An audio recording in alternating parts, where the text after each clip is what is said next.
Hi everyone. I recently had a talk with Atey Ghailan, the CEO and owner of Envar Studio.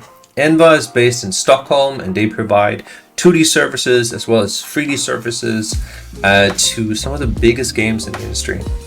What Atey and I specifically tried to do with this call was to try to go through portfolios that were submitted by people in the art guild and then talk a bit about what was lacking and what could be improved. What is needed in a portfolio in order for you to get a chance or a shot or better your shot by coming into an outsourcing studio such as Envar. So without further ado, let's just jump into it and get started. So I hope this is of value to you, and yeah, that's all.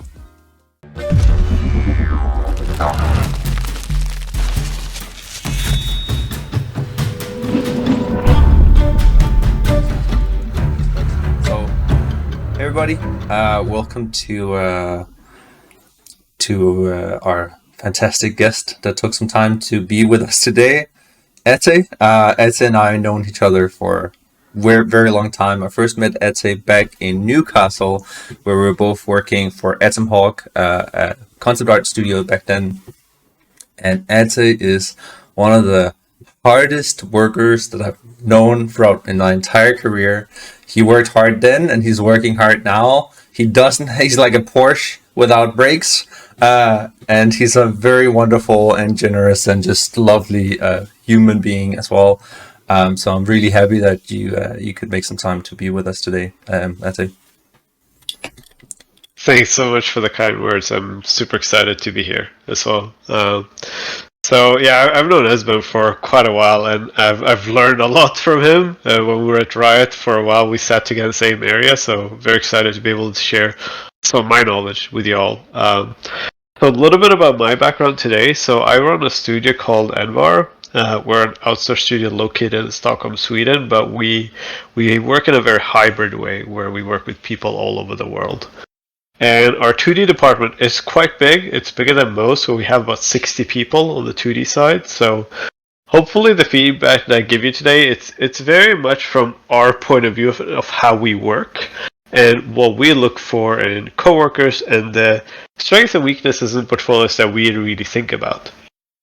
And I think the one thing that's just always important to think about is like, this is our point of view, take it with a grain of salt, and then, just digest the information in the best way possible for you. Yeah, that sounds good. I'll yeah, if you're not familiar with Envar, definitely take a look at their website. Beautiful work that's being created, and a lot of different clients too. So it's been crazy to see how big you guys have been scaling and how much art you've been outputting. It's super awesome to see. So we'll start with I guess the first portfolio here, and it looks like it's Blake. Do you want to dive right into it?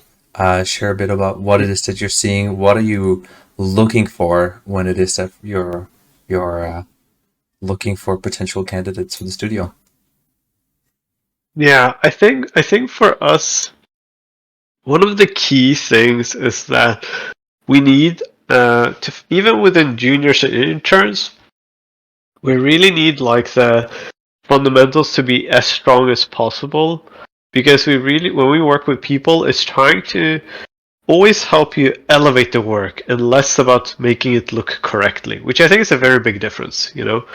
Because if you struggle with the basics of art, which is fine, but it makes it very hard to go through images because it's all about trying to make it look accurate. Versus what we always strive to do is like we want to make images look great, and elevate it from the base foundation that you have. And if you start with fundamentals, that tends to be hard, and that's like the first thing that we'll look at. And in a lot of the portfolios we have here, it's a lot of it's fundamental stuff, but that's like, with time you're gonna be able to iron it out. But that's like the biggest check mark that we go through when we look for in the work. And the second thing is stylization. We work very, very much stylized work. We do a lot of riot work, and it's a very, and you know this as well as, but it's a very specific way of stylizing things that is different from like Wizards of the Coast. So it's like something we always look for as well. For sure. Like Uh, so And when you're looking, like taking that into consideration, and as you're kind of like, you can also take a little bit of time, browse through the portfolio here of Blake. What do you see? Is there anything that leans up against that, like the basics that you mentioned before?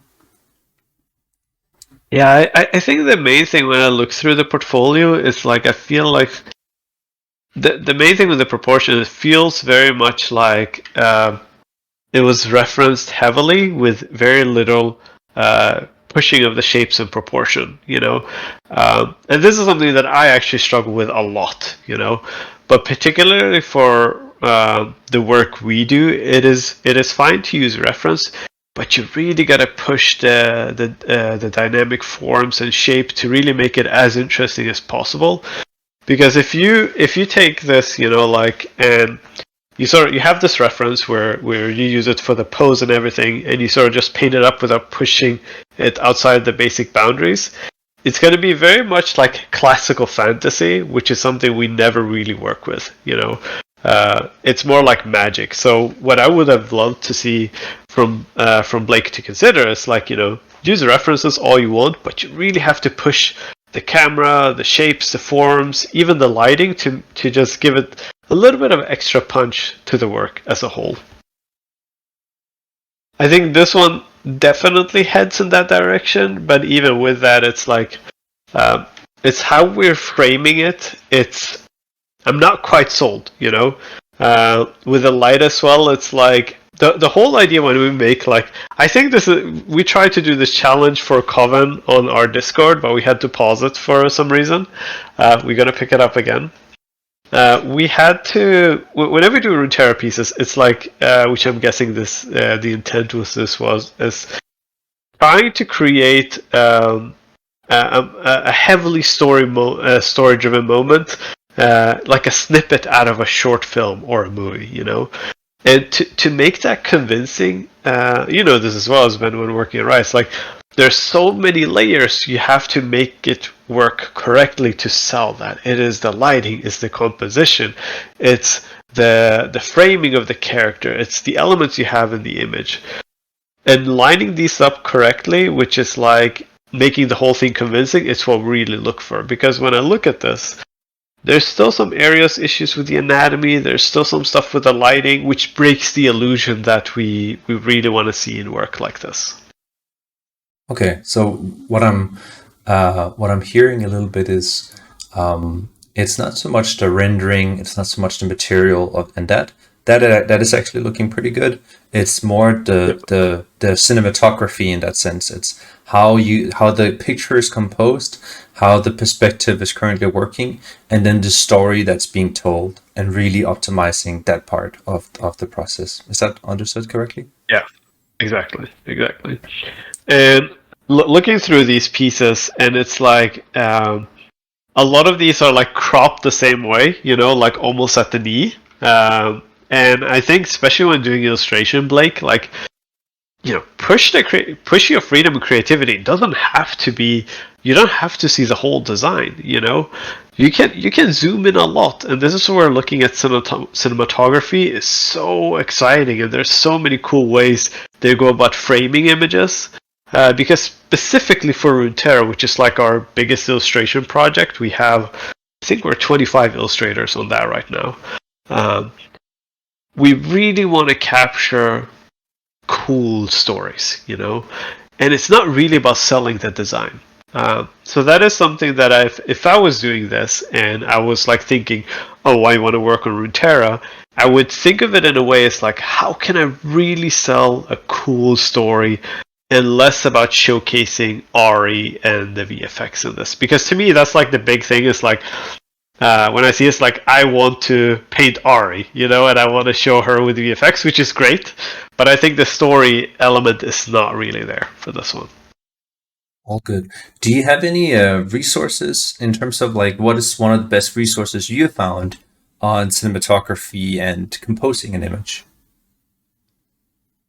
I think the best thing when doing stuff like this is like trying to like shot is it called shot deck? Do you know that one? You mean, yeah, it's the website. I think it's called Shot Deck. Yeah, so that one is really, really good. Where basically the way it works is someone has taken a screenshot from so many goddamn movies and they put it together in a library.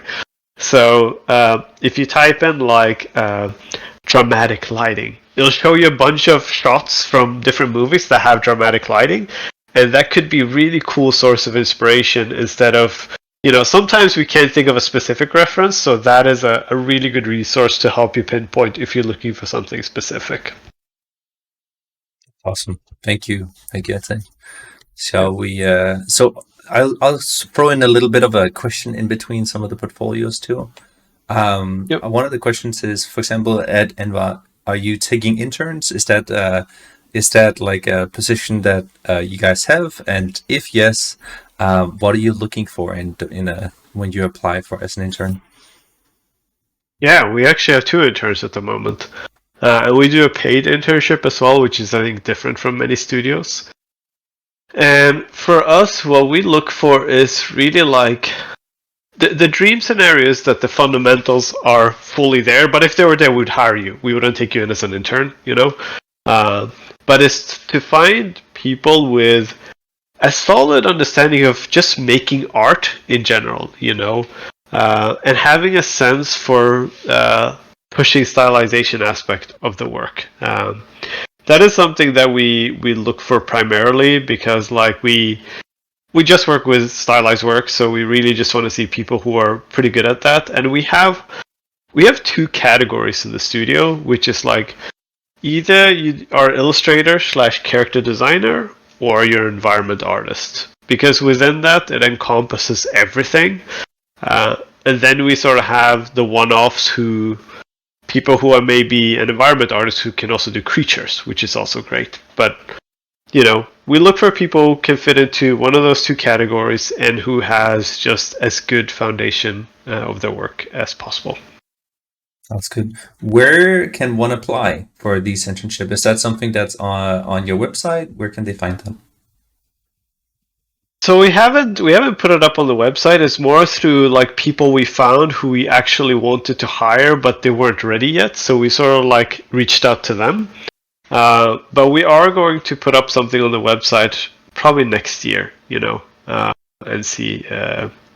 We're trying different routes to go about it, but we also, we want to open up the door for more people to see when it's available. All good. Thank you. I think we're ready for next portfolio. Cool. Hopefully that was helpful, Blake. If we have questions in the end, if he has anything, maybe we can jump back in and try and answer it. For sure. Blake, let us know if there's anything. And ping Denise Firehearted if you got something. She's the moderator, so she's keeping an eye on the chat. All right. Next up, we have Yao. Cool. So I think what we'll do is just quickly go through the portfolio before we dive into it. Missed that a little bit on the previous one. So I'm gonna pretend like just from the portfolio, it's just like where would that fit into our studio, And pretty quickly, it's like, all right, Joao is an illustrator. It's what he wants to do, so we're gonna just focus on feedbacking it that way, And pretty quickly as well, we start seeing there are some fundamental things that definitely need to be worked on. Of how, a little bit more with the stylization aspect, but just generally how light work. And for illustration work, like VFX can be such a cool part of the image and can be such a big deal that I think oftentimes it's very much overlooked, and I think, this is something I also used to do where you have this flat texture and stuff, but you can do a lot with the VFX draw and it can really make the image sing, and you can compose even around it, not just the character. Is something I would think about as well. Studies. Okay. And I think in this one, it becomes more apparent that there's some fundamentals that need to be worked on, how the foreshortening is coming forward, because if we look at this, it's a little bit hard to read that the hand is truly coming forward in space. And this is something that I know Splash Team is very much good at, but try to always like have things be clear of what's overlapping each other, especially when it's coming forward. Even if you have to redraw it several times over and over, it really helps in the end. And one of the things with that our team does a lot is like we always make everybody like work with a maquette. Basically, like if you were to draw this character without anything, just the anatomy of it. Before we do anything else, we try to always establish this on our illustrations, because very quickly you're going to see like even the center line is sort of falling off the middle on this as well. And I think just a simple thing like that can really help you learn if you draw the full figure before you add all the layers on top of it.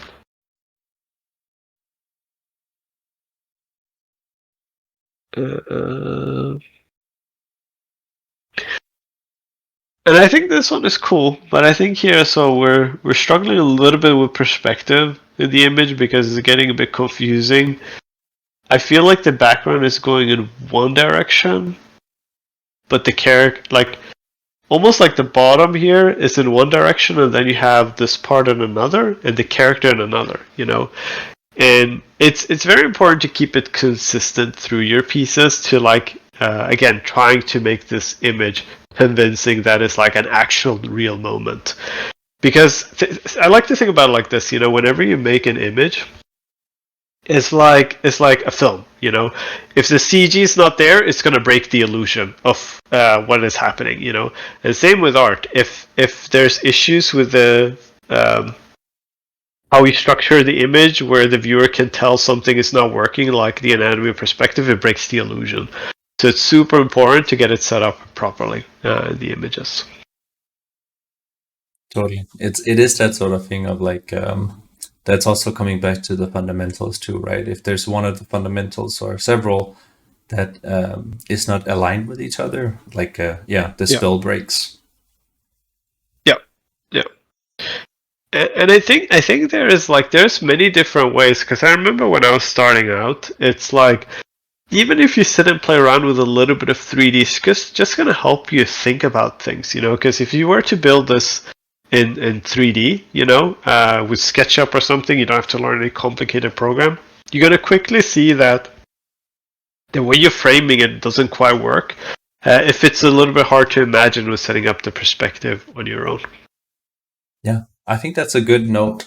Like a simplified 3D, what's it called? 3D programs where you can do that. Like do your sketch 2D, but then going into 3D and rebuild the big forms so you can get the perspective in there. I know that there's a 3D poser, I believe it's called, on Steam. So it's actually like a game you start up, but you can.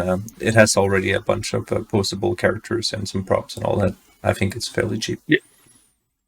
Yeah, I think there's a lot of tools. I think the only thing is like don't let it become something that you rely on. You know, it can be something that helps you learn and understand, but you have to really understand how it works outside of all these tools, because if you rely on the tools and you don't understand it, it's going to have some difficulty. You're going to have some difficulties in the long run.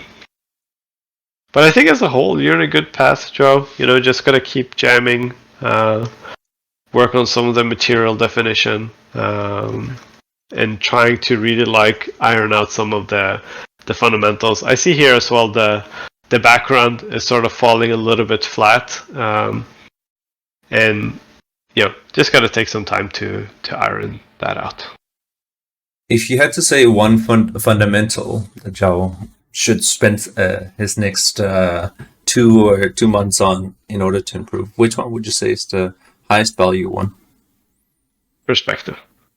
Okay, so perspective and camera work, cinematography, perspective, all that sounds good. Yeah.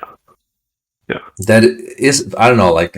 For me, when I look at people's portfolios, that is often the number one thing that is sort of like the what's it called? The fundamental that I'm often Not spotting. Is there another what's it called? Common mistake or something that you spot in the portfolios that you see when you go out scouting for new hires? I think one of the things that uh, I always love to see is like how you come to the conclusion of the problem. I think it's great that you show the process here because in that you can identify a lot. But what we really love to see is like if perspective, anatomy, those are the main things that tends to fall flat. And like if those don't work, anything you add on top of it won't work either. And I think sometimes people, it's very tempting to build a portfolio together, but when you should just spend a little bit more time on ironing out some of the fundamentals, because then if you have that down, all your work is going to look great. So yeah. Yeah, it goes a little bit into the old saying too of like you can polish something, but if the foundation underneath it isn't sound, it doesn't really work.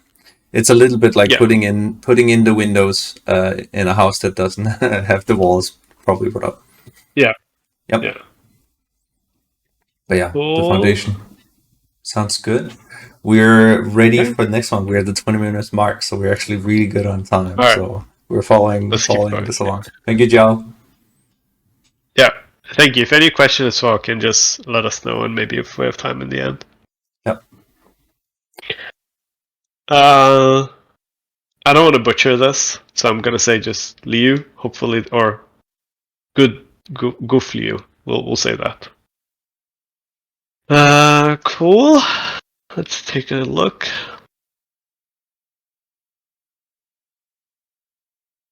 These are cool.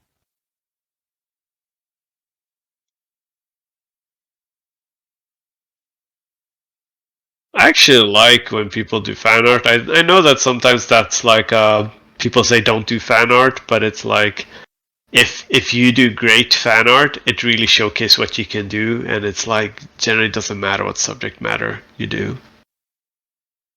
But you also gotta have some of your own work as well to showcase that you can design.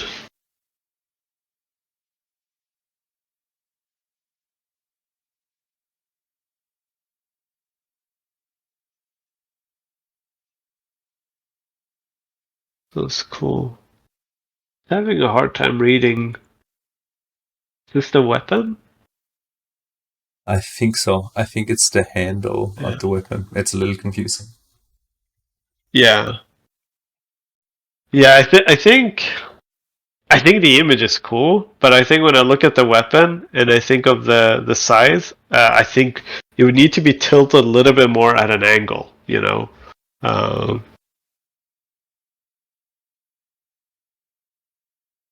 this is cool.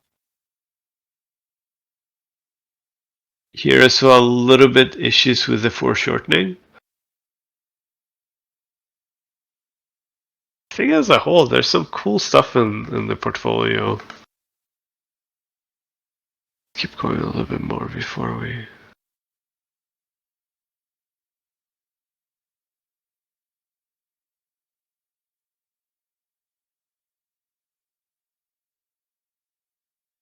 Some of your own designs. I think that's amazing. I would say at this point, is like, let me see this. So, these are cool. Reminds me of Zhang Lu. Yeah. He used to have the super cool portrait class. In terms of what you I, see here so in the portfolio, which one is yeah, your favorite? Which pieces are your favorite, and which one is your least favorite? Like, what would you say should be maybe removed from the portfolio, and what should be kept? What is the things that are working for you, and what is not? I think so. If I'm imagining like professional portfolio, like studies are really like you need to separate it out from everything else, because it's really not relevant to the work we do. It's fine to have on the side. I love cats, but not in a portfolio.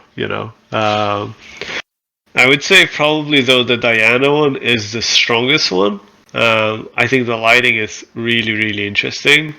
And I would have loved to see you push it even more. Like if you were to spend another 10 hours on this, like what could you do to elevate this? Because I think one of the things, like when you work on certain pieces, like, and this has been like, the longer you work on it, the less you can hide the issues within the piece. And I think this one has some good stuff going on, but there's so much soft edges that I think I'd be really curious how you'd solve it if you spend more time on it. Would you be able to solve it? And really going in on some of the stuff that, once you look deeper, blends a little bit too much with the image, could use some love and care. But there's some good stuff in this piece. I think in terms of things to focus on is like, the basics of image making. It's kind of there, and like I'd love to see you just make more of your own work. Like going in and like for whichever company you're interested in, is it like Blizzard, Riot, us, like build a portfolio heavily targeted towards that and showcasing like, I am a fucking badass illustrator. Or I am a fucking badass concept designer, Because right now it's like definitely leaning more towards the illustration side. There's some design work in there as well, but I think it'd be good to sort of build your portfolio of like, when I look at this, I should instantly be able to tell where you fit into the team, Definitely. There's a nice segue here where this portfolio kind of touches a bit upon it, but how do you balance personal art versus work art? And is that like, now that you're kind of like starting, Envar and that's running, like, do you still draw for yourself every once in a while? Do you still find, art enjoyable? Like, how do you find that when you're getting that professional work, or you have the responsibilities of professional work and personal? How do you find that balance? Or what do you do? You can also say like, yeah, just your personal experience of it. Yeah, I think it's super, super important to do personal work, Because I think, like, one of the main things is, like, once you start working professionally, like, you have to have a very high success rate with your work, Like, say, say when I was working on Valorant, when we were doing the key art, like, every key art has to work. There can't be a key art that doesn't work, which means that naturally I'm going to eliminate things that would increase the chances of the image failing or taking too big risks, But if you think about growth, you have to take risk and you have to fail. Otherwise you're not going to improve. But commercially you can't do it. So that's where like your personal work is so important, because that is like the playground to really try and fail stuff. And for me, it's been like one of the best things out of my career that I've always kept doing my own work, and I do now. I just don't post much, but I just do a lot of traditional. I love just going outside in nature and just having fun with gouache. It's just super, super fun. And I hope to go a little bit deeper on that as time progresses, because I just really enjoy it. Awesome, that's good to hear. Would you say for this portfolio, which area, if we spent the next 2 months, which area would you recommend this artist to improve upon? I would like definitely look at some of the edges. I think in a lot of the pieces, it's a little bit too much painterly, and I think specifically with illustration, it's like, it is a balance where you can lose edges, but the work needs to be a little bit tighter. So as a whole, like, I would say, like, all right, let's make a fucking badass portfolio the next 2 months and just make the best work of your artistic career so far. That's what I would try to do if I was you. That's good. All right, we are ready for the next one. You ready for Can the I next slide one? in? Oh, yes, we got this on Because Blake is device. asking, I think Blake was the first portfolio, what he should Yeah. work on mainly. I think we didn't cover that. That's right. I think it started at number 2. Yes. I think definitely some finding ways of how you start pushing the stylization a little bit more. If that is a route you want to go, like that's important to know, because like I said, there's even within stylized you have a lot of clear distinctions, but I think at the moment is it more towards classical illustration, which is like Wizards of the Coast? Is it more stylized illustration, which is like Riot and Blizzard? If it is Riot and Blizzard, I would definitely start working on the stylization of your images, and really spending time to trying to push just more of a cinematic feel in the work to try and get the images a little bit more convincing with the lighting and the image as a whole. So I'm trying to like condense it. Yeah, So sorry. there's the cinematography, there's the framing, and the composition of the image. But then when you're talking about the anatomy, it sounds like it's a lot about the stylization and how you push the forms. It's really about shape language. Right now, maybe it's a little bit of a in between, because you say like you're not quite sure if it's for splash art or if it's for Magic the Gathering. So those are two different stylizations. So really leaning into, if it is splash, like leaning into really pushing the forms. Yeah, exactly. Any good references for who to look for stylization of anatomy? There's a guy I know who's in this call who's pretty good at it. That I would look at his work. You can call him out. Oh no! Wait. Oh, I thought there was one who's doing this. Sorry, I'm an idiot. Well, thank you, Yeah, but I think everybody's really good at it. I think there's a lot of people. Alex Flores and Oblake that you're already taking a look at. Of course, there's TB Chow, who's incredible too, and she has her book. Let me try I actually have it here right next to me. I think this might be a good step for you. Boom, book is here. I'm recording OBS, but it's called Anime and Manga Characters. I think it's a good book for stylization of anatomy. Yeah. I think Cheng Wei Pan is also really, really good at it. Definitely. And the cool thing too is like when you're learning the anatomy and the pushing of it, everybody's doing it a little bit different. So learn from others and all that, but also try different ways and try to push the forms in the way you also find looks good to your eye. So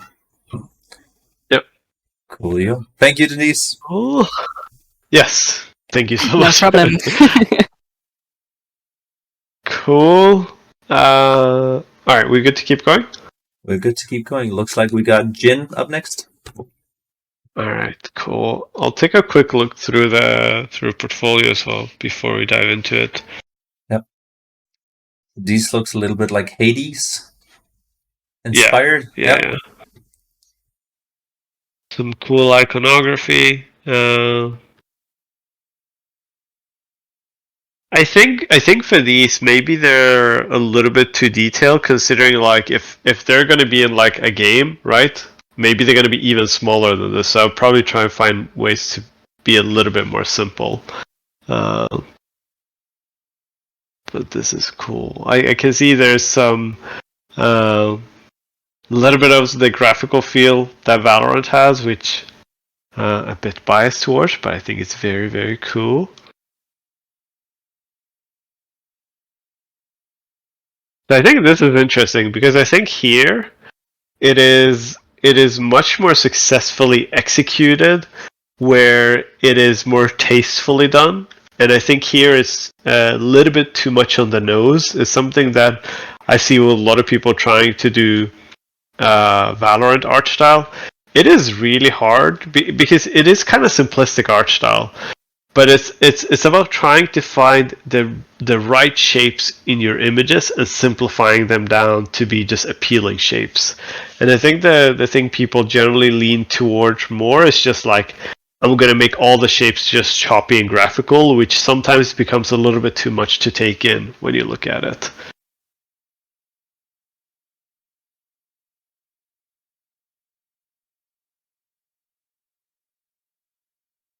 This is cool.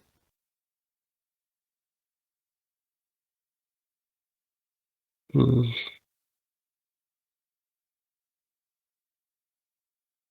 2 weeks ago. I think here. Can I full screen this?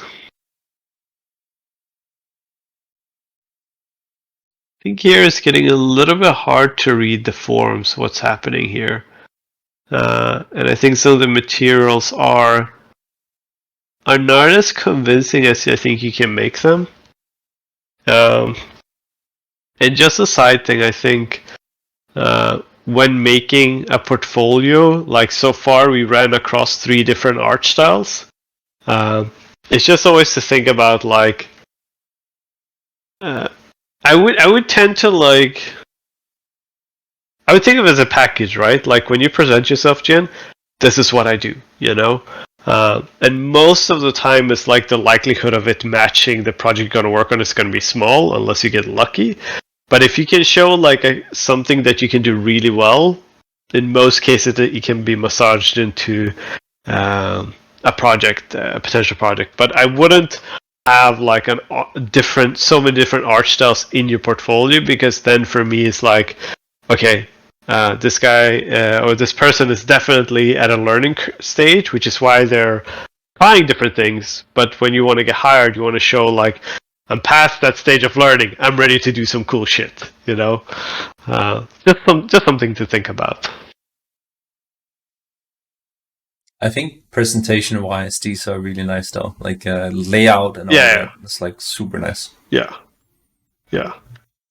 And I think the thing that's great as well is like how do you come to this conclusion, which is awesome, you know, because just presenting a design is one thing, but showing how you get to it is really important.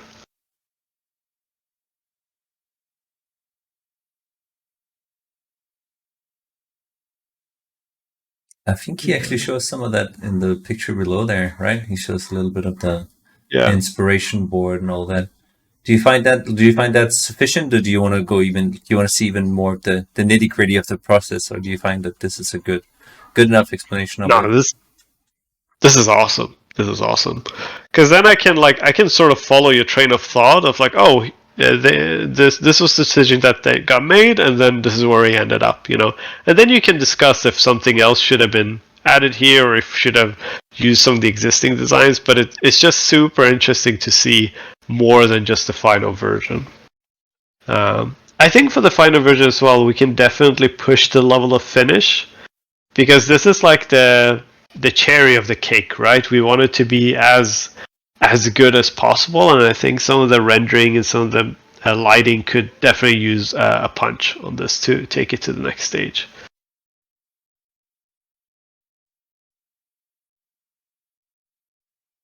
Which is cool. When you say like that it needs like a punch, fidelity wise, it needs like another level, or Yes. okay. Yeah, definitely on the fidelity side, because I feel like it's like this huge buildup of all these exploration and stuff, and then the final idea. I think for final like design, I think we can definitely spend more time on the rendering to really take it even further. Gotcha. Oh, sorry, spoilers. Can you maybe elaborate what you mean with fidelity, especially for maybe Yes. the people who aren't like English native speakers? Totally. Yes, sorry. So like what I would think about, can I zoom in? So it's like how you sculpt all these shapes and form to really like render them as much as possible. And it's not every part of the image needs to be rendered, but the focal points and some of the areas could really use another layer of detail to really showcase like, oh, the treatment of the hair is sort of different from the cloth, from the fur. There's a little bit of that, but I think it needs more time and care to really stand out. And I think same goes for the VFX. I think it's a little bit on the simplistic side, and I think could use some additional care and playing around with some Photoshop things to really give it another punch to it as a whole. You know, maybe there's like, I don't know, some electricity or something coming out of this thing. I think too, when we say fidelity, you think of it a little bit as there's like stages of detail in that sense. So there's a little bit Yeah. like pushing, like if you take a look at how her hair is rendered, how the face is done, especially the hair looks a bit rough to me. So like Yeah. the hair and defining what that form is looking like, if that makes sense, between the shadow light and the rim light too. So it's kind of like pushing that level of fidelity that we say, right? But it's the level of detail, like having an area that's higher that would be the focal point, where the rest can be yeses, but then really pushing the focal point to have that extra layer. Yeah, I think that's a great way of framing it. Don't need to render everything. I think that's a trap sometimes people fall into, is just rendering the right things. Okay, thank you for explaining. I think now it's really clear what you meant. Awesome. Yeah, I think you brought up a good note there, Atey, which is often it's not detailing everything, but it's placing detail where it's the most important. So you can imply detail often in areas that isn't as important, and it can feel like that's detail. It's insinuated, or it's hinted at, and then you just explain the detail where it really where it really matters, which often is hands, the face, and things like that has like it's expressing an emotion or something like that. We often look for how people are feeling, and it's the subtleties in the face and how their hands are and all that. It communicates emotion and the inside landscape of the character. Agree. Cool. This is Cool. exciting as well, Jin, because sorry. No, go for it. I'm just letting you know you got about 1.5 minute, approximately, to wrap This this one up. is cool. I'm like, oh shit, Jin can do environments as well. Very interesting, because Yeah. then it's like I discovered you have another tool in your tool belt, and I think it's important to think about it as like not putting something just because you have to put it, but putting it there because you can do it, which is great. I think these are cool. The level of finish here could use some more care, but I think how you design environment, props and stuff for buildings is super interesting.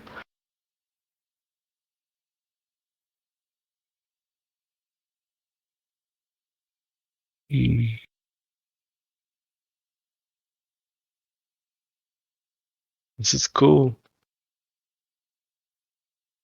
But here again, we're ending up with a very realistic art style, And if we think about the journey we went through the portfolio, we had Hades, we had a bit of Valorant, we now have realistic stuff, and it's like, just try to think of this, Jen, as like, your restaurant that has the same underlining tone through all of it, and it's more consistent of like the thing you want to do. You can do more stuff, but when you send it off to companies, try to really like tailor in on the things that one specific route that you can do. If you're applying for a very small company that can only afford to hire one artist, you're probably gonna have to do everything, But I'm thinking more like bigger companies out there. Sounds good. I think it's time for one more, and then we're gonna do a little bit of some quick and Q&A in the end. I know you have an hour, so try to keep us within the schedule. Okay. Oh yeah, it looks like there's more. Cool. You can come back and take a look. Yeah. Okay, we'll jump back to this later, but I think as a whole, hopefully that helps. And if there's more questions, we can maybe jump back to the work. That's good. Cool, Clara.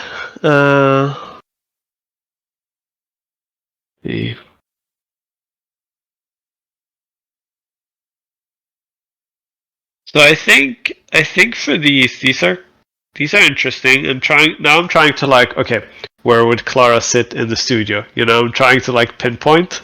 And it feels more, or I guess a mix of.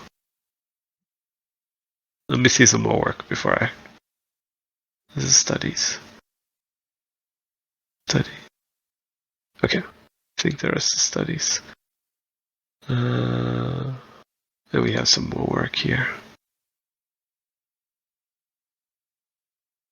I think one of the things, like definitely in several of the pieces I can see just from thumbnail stage, there's very little lighting being introduced in the work, you know, and I think this is something that can, you know, even if it's a stylistic choice, but adding light to your images can really help the shape pop out of off the canvas, and it's something that you know, I would almost always consider adding to the work because it just gives so much volume to the form of the work you do. And I think in some of the cases where we have light, you're very cautious with it, and I think can just like start really thinking about separating the planes from what's in the light and what's in the dark to the extreme, you know, to really make things pop out.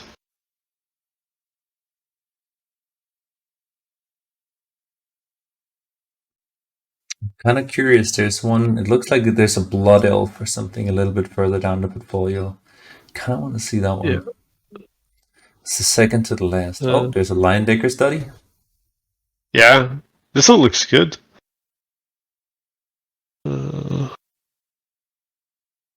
Is it this one? No.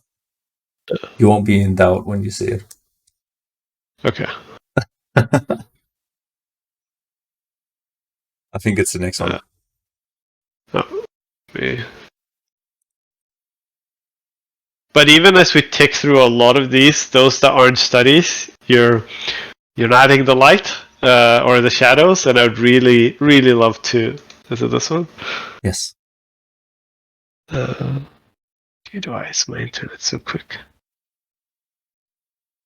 This one was cool.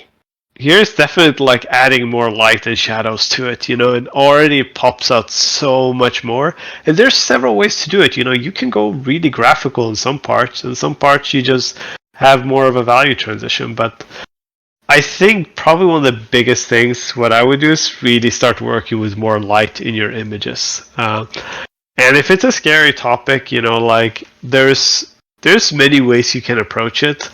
Since you already have the drawing part down, it's just setting up a new layer in Photoshop and just working with multiply or any of the layer settings and just experimenting. You don't have to commit to it, but I think it will help a lot to do that. And even trying to like if I were you, Clara, I would take. Okay. No. It's breaking down. You broke ArtStation. Alright.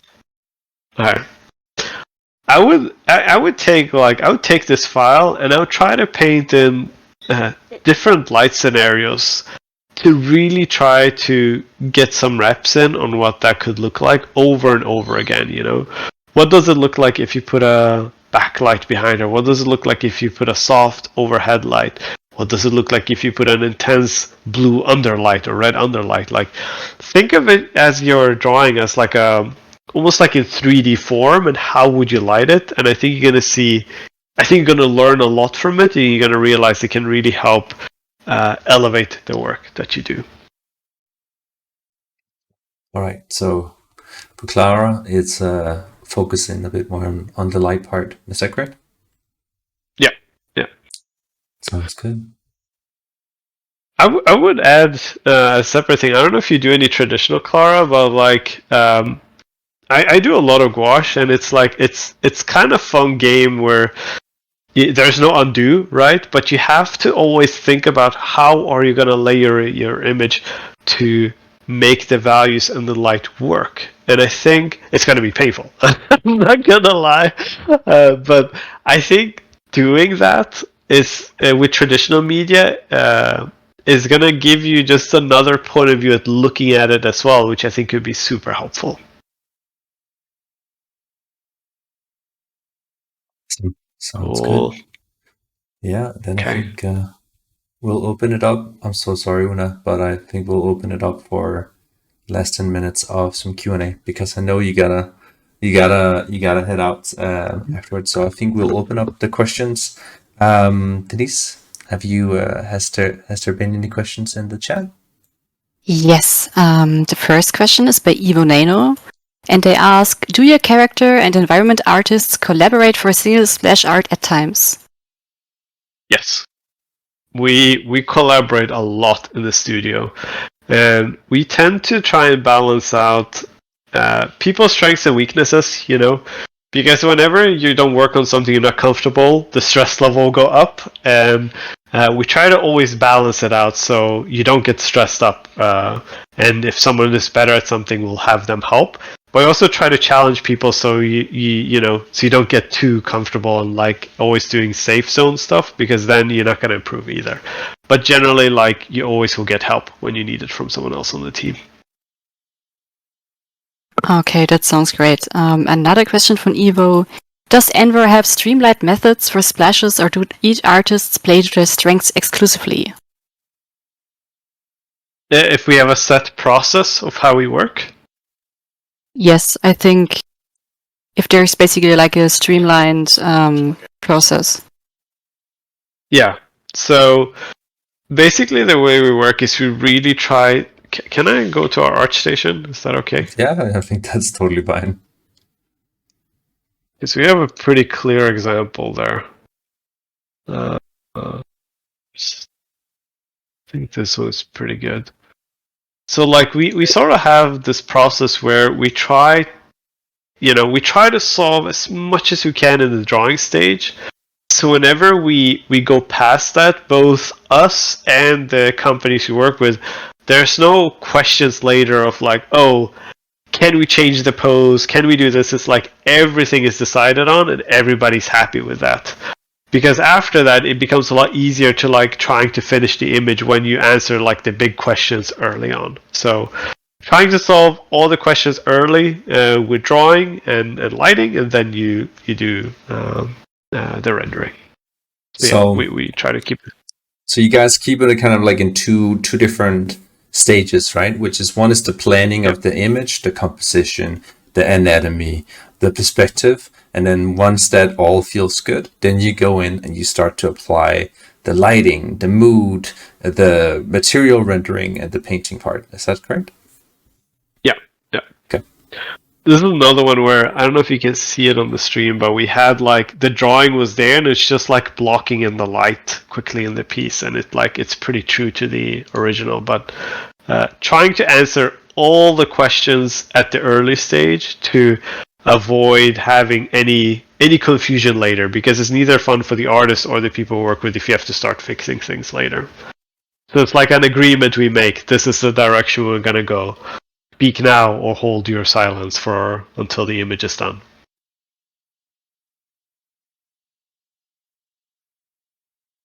Hopefully that All is right. it. Yes, I think so. Okay, the next question would be from Black Cloud. They say, I didn't realize that there was a space for both illustrators and concept artists in this industry. I always assumed that one had to be a concept designer to land a job like this, and that illustrators were more wizards of the coast. So which skill set has a higher chance of being hired for a company like Envar? So we have way more illustrators than concept artists. I would say, like, if you were to break down between all the 2D artists, I would say maybe 65%, 70% is illustrators, and the rest is concept art. So we do a lot of illustration work.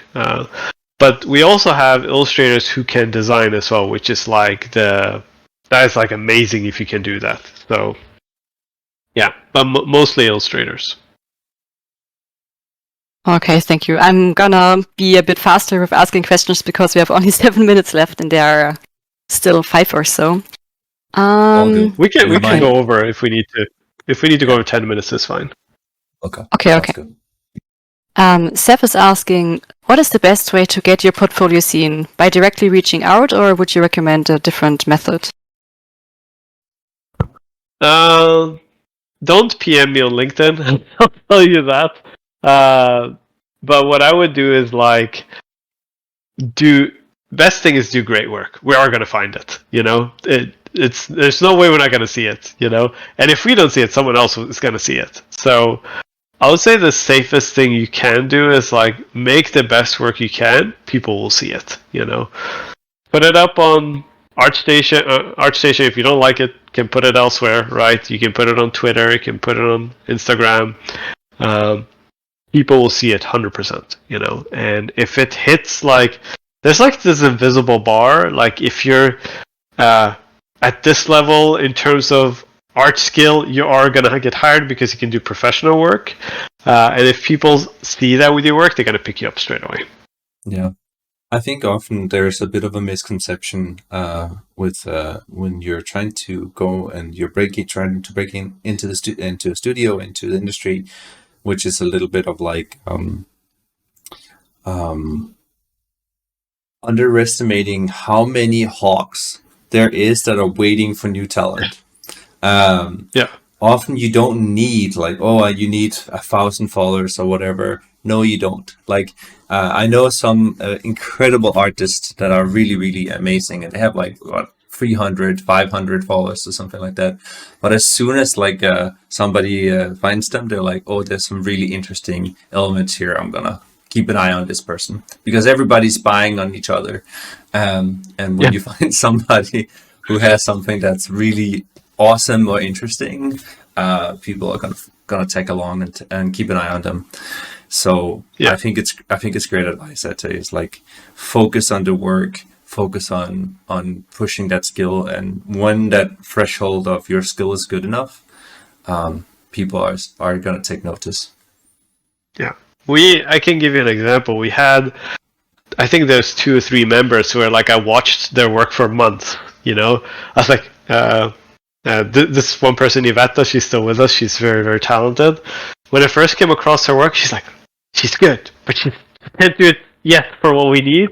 So I kept watching her work, kept watching the updates, until she hit a threshold. There was this one piece, I was like, you can do it now. We're going to reach out. Quick, talk to her before someone else does, And we even have a watch list for artists we're keeping an eye on to see how they develop. So just do great work. People will find it. That's good to know. That's good to know that you guys have a little bit of a watch list of okay, we're having a look at. I think it also can be a nice motivator of okay, I'm gonna focus on the work and the rest will follow. Yeah. But yeah, I agree. I think one of the worst things that you can do is spamming portfolios. That is not the way to do it. I think Atey can speak for him, and I can speak for me.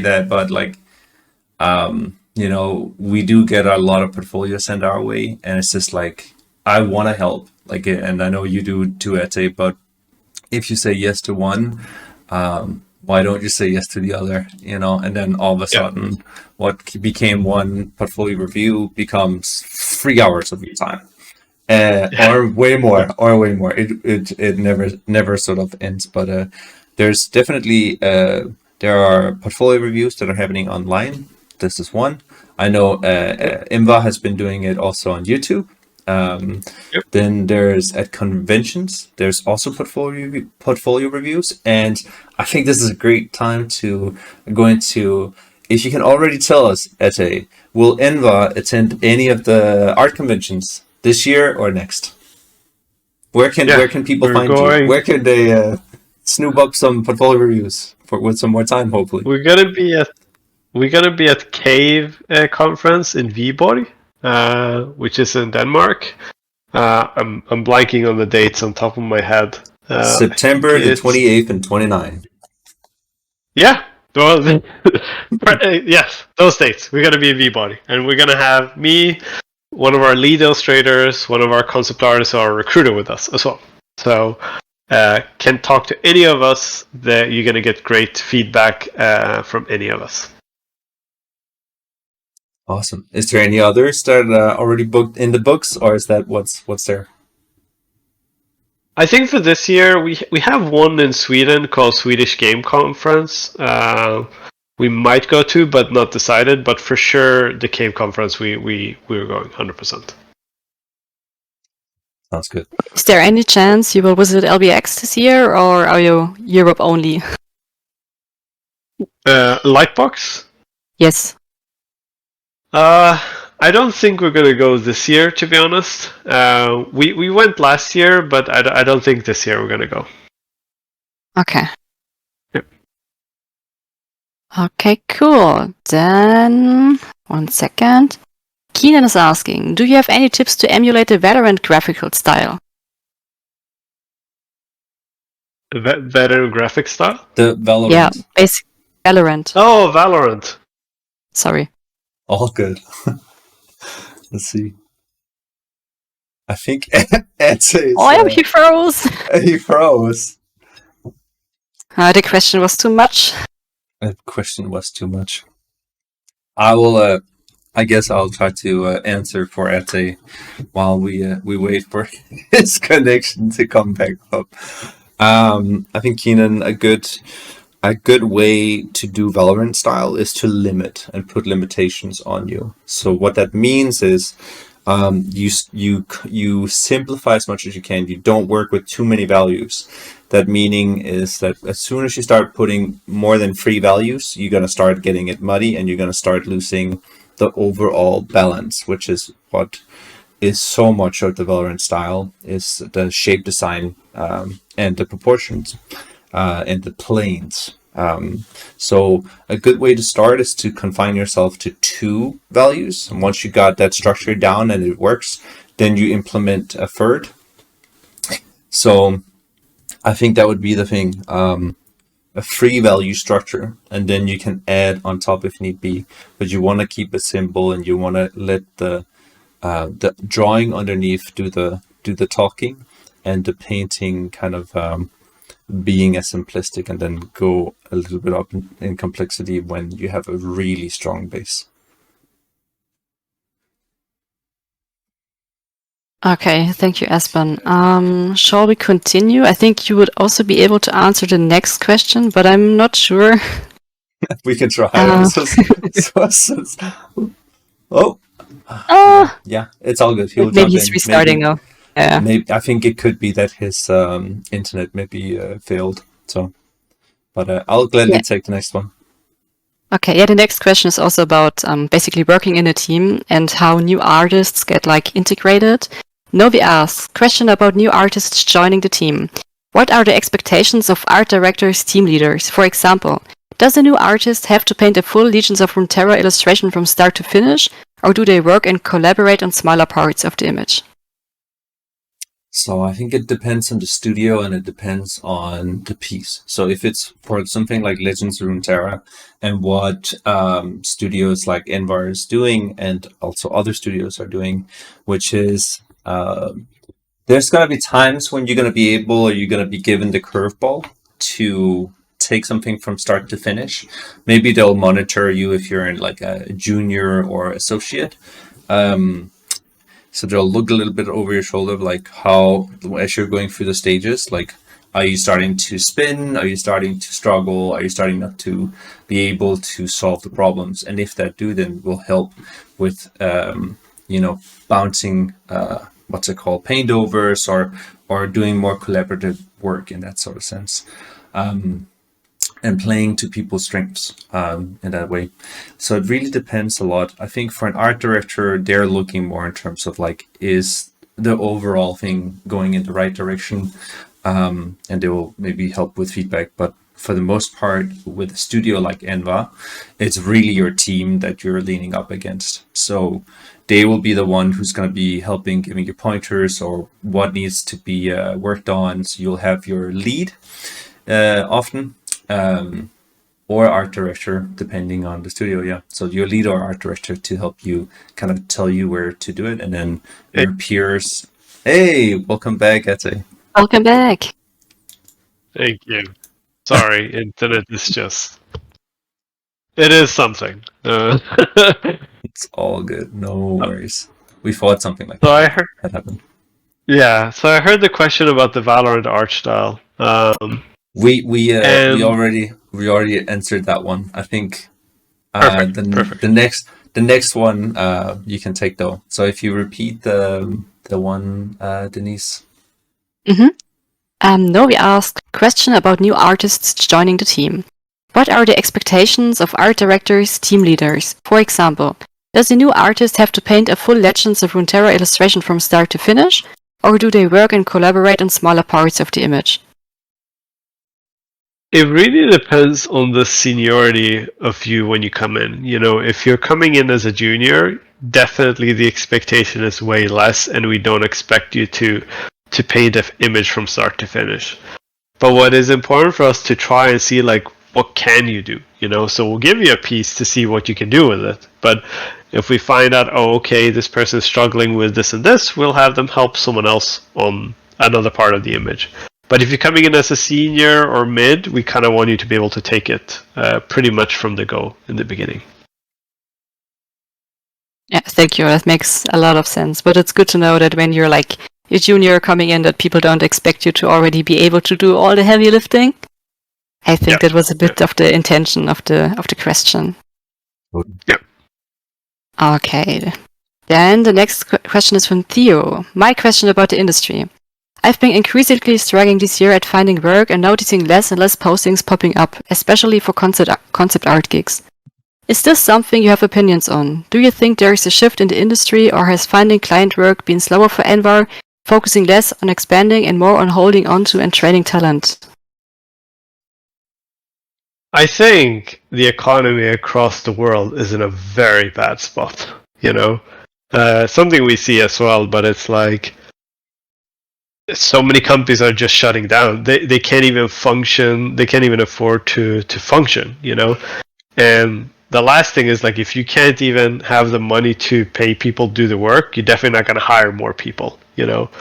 So I think as a whole now is not the ideal time to pursue new ventures.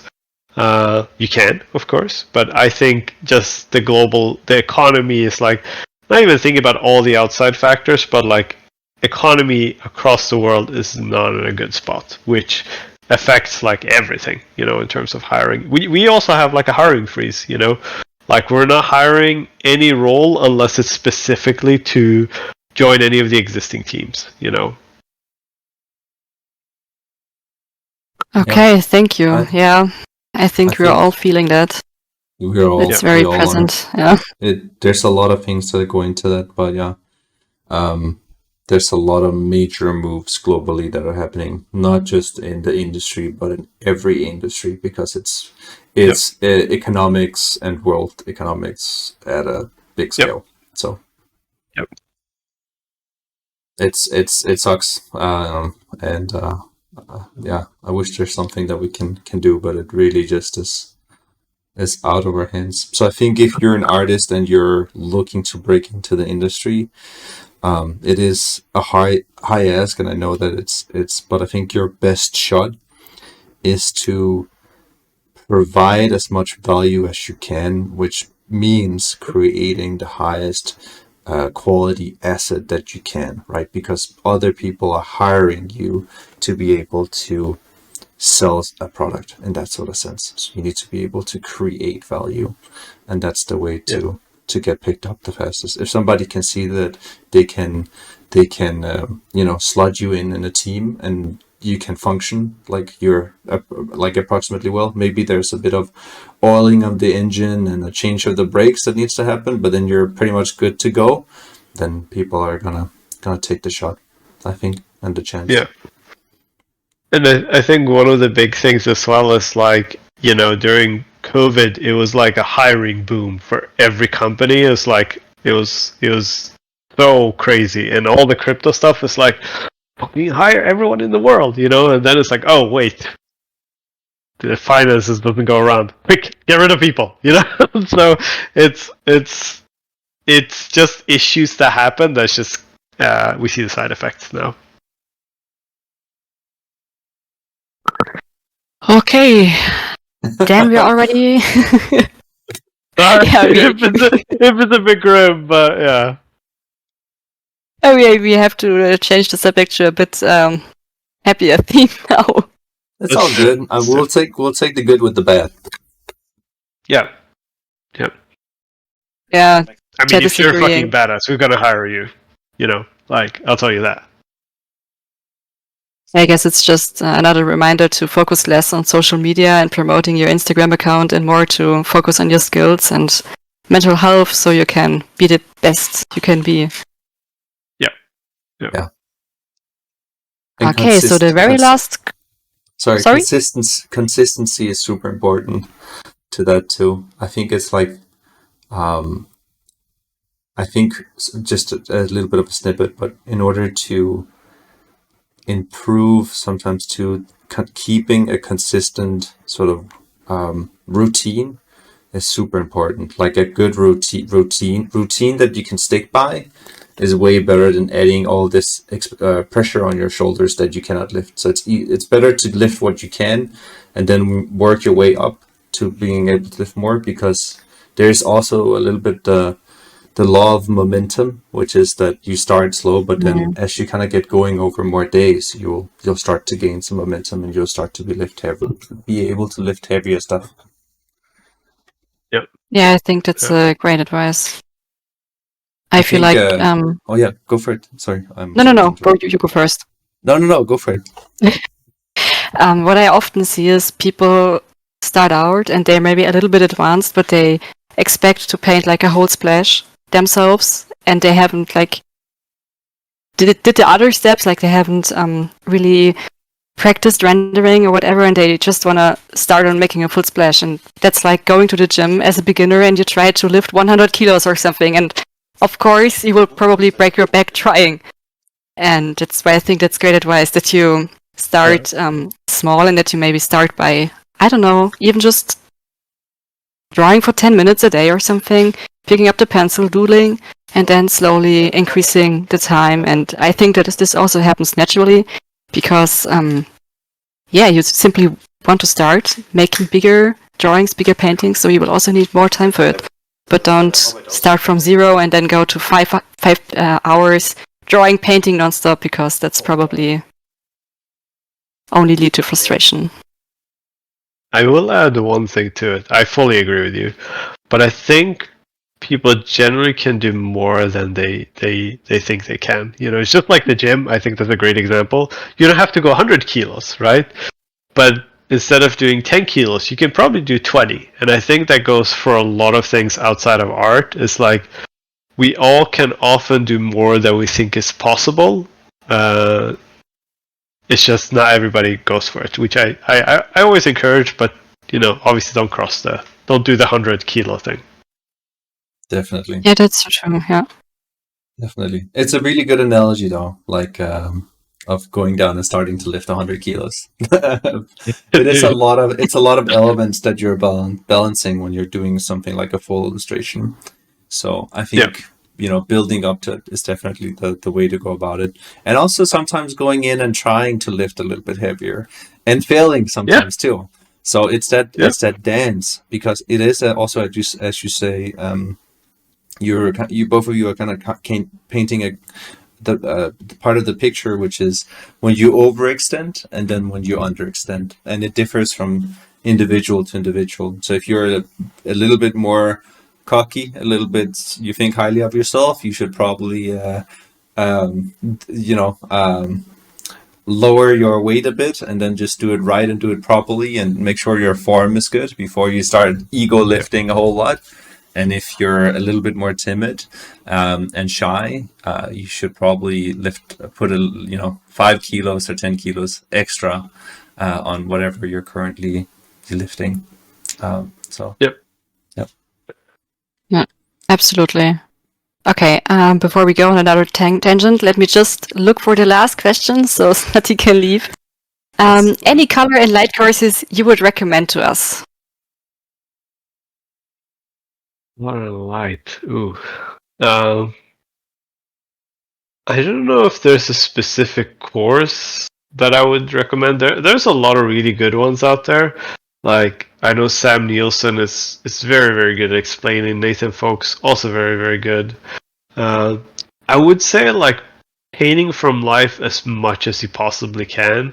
Because I remember this particularly, like, there was a point in my career, and I'm sure many can relate this, like, there was people working in games, and there's people working in animation. And the people working in animation have so fucking great colors. Like, the images just looks tasty, And I was like, what is happening? Why are they so good at colors versus some people are not? There has to be something. Is there like a magic trick or something? The secret was like I just found out that a lot of people work in animation does so much outdoor painting, and I think that is like the secret if you want to call it, but like just absorbing life as often as they do. Um, reflected into their work versus artists who didn't, and it's a very clear difference. So I would say any classes on color, light, Nathan Folk, Sam Nielsen, but also just going outside painting from life as much as you possibly can. To piggyback Yeah. and maybe to add another, I haven't taken the course, but I heard really good things about Med's map when it comes to Yep. lighting and color and that. I haven't taken it myself, but I've heard a lot of people speak highly of it, so it's worth looking into as well. And I can personally also really recommend Marco Pucci. His YouTube videos are golden. Like the way he explains it is so easy to understand. And of course, James Gurney, his book Color and Light is, I think, the Color and Light Bible for every artist. Yeah. It's really been awesome to see how much information in general is being shared. Like with the rise of the internet too, like started way back from when Atey and I was students too. It was more forums back then, but like with YouTube and how that's taking off and all that, people are really sharing a lot of knowledge. Art schools are having a hard time teaching a lot of the value that's being given for either a lower cost online or for free. So the knowledge is out there, and I find that the community is very open to to sharing and helping each other out. It's been one of the wonderful things too that I see here in this Discords too, is like when people are helping each other out, like, hey, I don't know about this, and some other student who knows or have found a good resource shares. And I think that's how we all grow. We all get better, and we all keep a high bar. Yeah. Yeah, absolutely. You can basically find anything for free nowadays. Like anyone, someone makes like in every case, sorry, there is someone who already made a video about your question. You just have to look hard enough, basically. Yeah. Awesome. That was the last question. We went a little bit over Yes. time, but really appreciate you, Atey, and for you taking the time. I know you're a very busy man, but I think I can speak from everybody that we really appreciate that you stopped by and that you took your time to give some really awesome insights. So thank you so much. Yeah, from my side also, Thanks. thank you a lot. And chat is also spamming thank you. Everyone is super Thanks. grateful. Yeah, thanks for the invite, and I think it's amazing just the community you guys have here is just sharing knowledge and like happy to share. Like it's just my opinion, and from my knowledge, but hopefully everybody has something they can take away from it that'll help them. Absolutely. Awesome. Cool. I'll stop the recording here, but yeah, I'll press stop.